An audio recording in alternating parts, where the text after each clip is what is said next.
Good morning children, सुप्रभात। आज हम इसके पहले के वीडियो में हमने कबीरदास का संक्षिप्त परिचय हमने जाना। आज हम कबीर की साखियां पर आधारित उनकी जो साखी में जो दोहे लिए गए हैं उन दोहों के अर्थ, भावार्थ और शब्दों को हम सीखेंगे।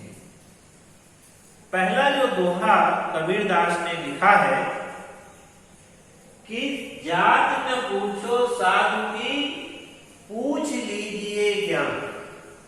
जात न पूछो साधु की पूछ लीजिए ज्ञान, मोल करो तलवार का पड़ा रहन दो म्यान। मोल करो तलवार का पड़ा रहन दो म्यान। तो सबसे पहले विद्यार्थी हम यहाँ उनकी भाषा जो है जनमानस की भाषा है, आम बोलचाल की भाषा उन्होंने लिखे हैं, जैसी बोली है उसे भाषा का उन्होंने प्रयोग किया है। तो पहले हम शब्दों को जानते हैं। जात, जात का अर्थ होता है कास्ट, जो जिस जात का वर्ण का है। पूछना, नहीं पूछे, पूछो, नहीं पूछना चाहिए। साधु माने सज्जन या साधु, ये बोली है साधु अर्थात साधु जो संत पुरुष है, सज्जन पुरुष है। पूछना, लीजिए ज्ञान। ज्ञान का अर्थ होता है जानकारी। ज्ञान का क्या अर्थ होता है? जानकारी, जो नॉलेज है, जो ज्ञान है, उसे हमें पूछना चाहिए। मोल, मोल भाव करना, खरीदना, मोल भाव करके खरीदना। तलवार, तलवार का अर्थ होता है तलवार, बोली है इसलिए उसका मानक भाषा होगा तलवार। रहन, रहने दो।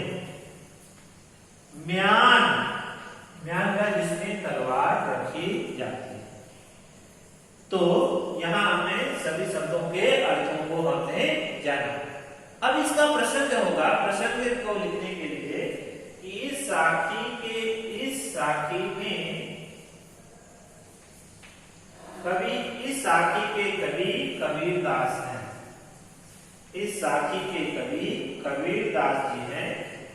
इसमें कवि ने मनुष्य की जाति से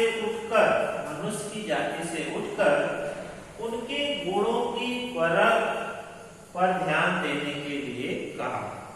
अर्थात इस दोहे में कि हमें किसी भी व्यक्ति की जाति नहीं पूछनी चाहिए, अर्थात उसके ज्ञान को हमें ग्रहण करना चाहिए। इस बात को उन्होंने समझाया।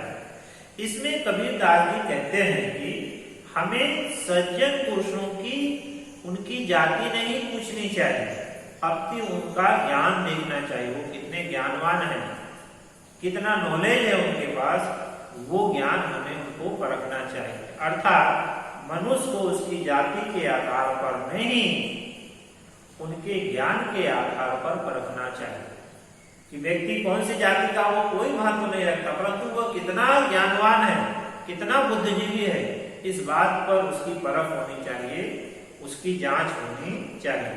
क्योंकि वो कह रहे हैं, क्योंकि उदाहरण ये कि जब हम तलवार खरीदने जाते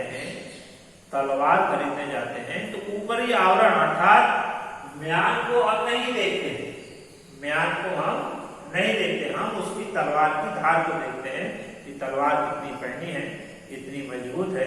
ऊपर का म्यान जो है उतना भी सुंदर हो, पर तलवार कमजोर हो तो उसका कोई महत्व नहीं। उसी प्रकार व्यक्ति कितने भी बड़े सवर्ण कास्ट का हो, परंतु उसमें ज्ञान नहीं हो तो वह व्यक्ति किसी काम का नहीं। इस बात को समझाने के लिए कबीरदास जी यहाँ कहते हैं कि हम मनुष्यों को साधु की जात नहीं पूछनी चाहिए, उनके ज्ञान को पूछना चाहिए।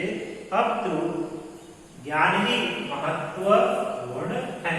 जिस प्रकार हम तलवार खरीदने जाते हैं तो उसकी म्यान की कीमत नहीं करते, हम तलवार को देखकर उसकी कीमत करते हैं।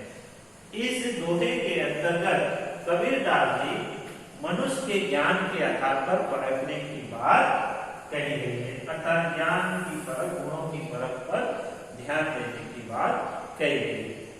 अब इसका विशेष जो है यह दोहा छंद में लिखा गया है और इसमें मनुष्य के गुणों की बात की गई। धन्यवाद।